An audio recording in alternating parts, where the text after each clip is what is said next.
وبالسند المتصل منا إلى الإمام الهمام أمير المؤمنين في الحديث أبي عبد الله محمد بن إسماعيل بن إبراهيم بن المغيرة بن بردزبة الجعفي البخاري رحمه الله تعالى ونفعنا بعلومه قال: باب قول الله: ونضع الموازين القسط ليوم القيامة وأن أعمال بني آدم وقولهم يوزن.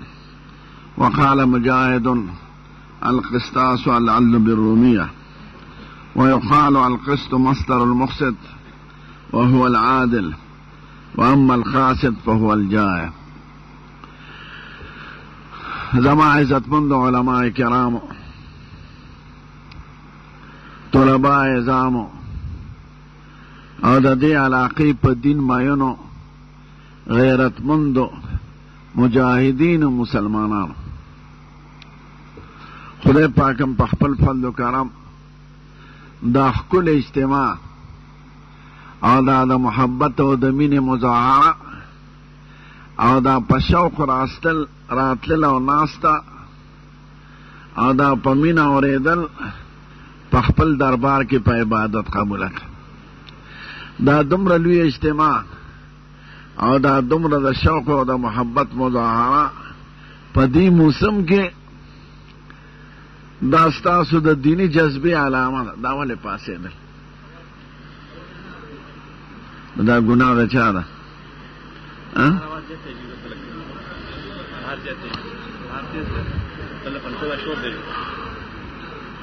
نو دی بیا خو څه فایده نه شوه.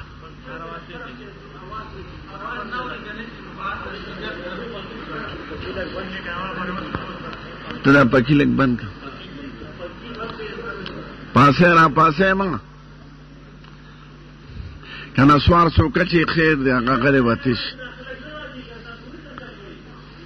نسواري سړي ته اجازت ده.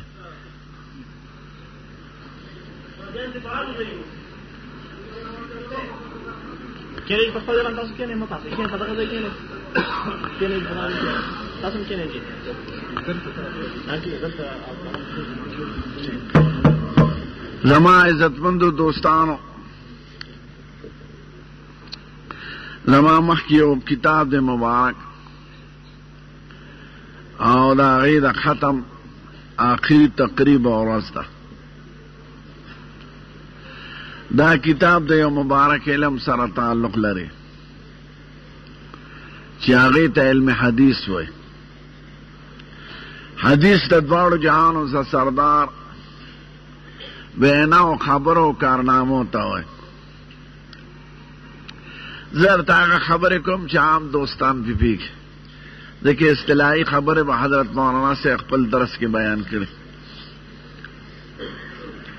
کېنه هلکه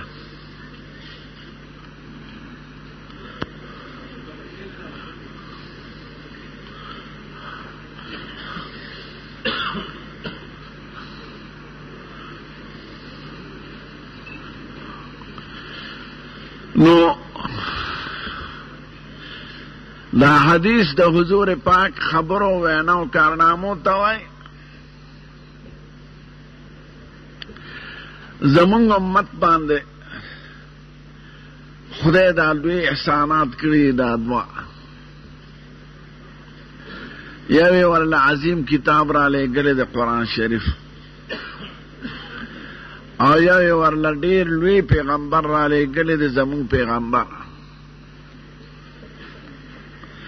دا دواړه د امت د هدایت دپاره راغلي دي. خدای پاک دا دواړه نعمتونه او هدایتونه دا په امت کې محفوظ راوستي دي. که قرآن شریف راغلی وي او بیا محفوظ نه وي، هغه زمانه کې ختم وي، نو موږ ته بیا څه فایده وه؟ زمون ښکلی پیغمبر خو د دنیا نه تشریف یوړه، خو د هغه د ژوند نقشه چې هغې ته حدیث شریف وایي، دا دواړه په امت کې محفوظ دي، تر قیامته پورې به محفوظ دي. دا حفاظت څوک کوي د اسبابو په درجه کې؟ دا کار خدای پاک د چا نه دی؟ دا د عالمانو نه. تاسو وی الحمدلله. د بادشاهانو نه، د لیډرانو نه، د دې غټ خېټو نه، د جاگیردارو نه، دغه فقیران عالمان چې چاته سوات ملا وای، چاته چارباغ ملا وای، چاته کوډک ملا وای او چاته کوستان ملا وای. دا د خدای هغه بهترین مخلوق دی په مخ د ځمکې چې خدای د دې خپل دین دپاره خوښ کړی دی. تاسو وی الحمدلله. پیرانو نم نه، شیخانو نم نه، سل پیران د یو عالم د خپو خورو ته نه رسي. تاسو وی الحمدلله. قرآن شریف خدای محفوظ کړی دی د علماو په واسطه، او زمونږ د خپل پیغمبر د جون نقشه محفوظه کړی دی زمونږ د علماو په واسطه. قرآن شریف څنګه محفوظ دی؟ نو دا خو لوی بیان دی. خو دومره یاد لره چې دې وخت کې په سینو کې محفوظ دی، په لیکلو کې محفوظ دی، په لهجه کې محفوظ دی، په ادا کې محفوظ دی. یو زور زیر فرق پکې څوک نشي راوستی او نه به راولي. تاسو الحمدلله. دې وخت کې 15 او یا لکه تقریبا حافظان دی په مخ د ځمکې، هلکان او جینکې. زه یو ملک ته تلم افریقا کې، هغې ته موریتانیا وایي. نو کې یو علاقه د شنقید لکه د صوبه سرحد عمره. نو دا د عالمانو راته وی زمونږ کور کې چې 15 ښځینې وي ښځې، نو کم از کم 3 به پکې حافظانې. ما وی الحمدلله. دا قرآن شریف څنګه یادوي؟ وی زمونږ زنانو ته قاموس هم یادي، د لغاتو یو غټ کتاب. دا لوی نعمتونه د چا په واسطه محفوظ دي؟ د علماو. بیا زمونږ د ښکلي پیغمبر د ژوند نقشه ده.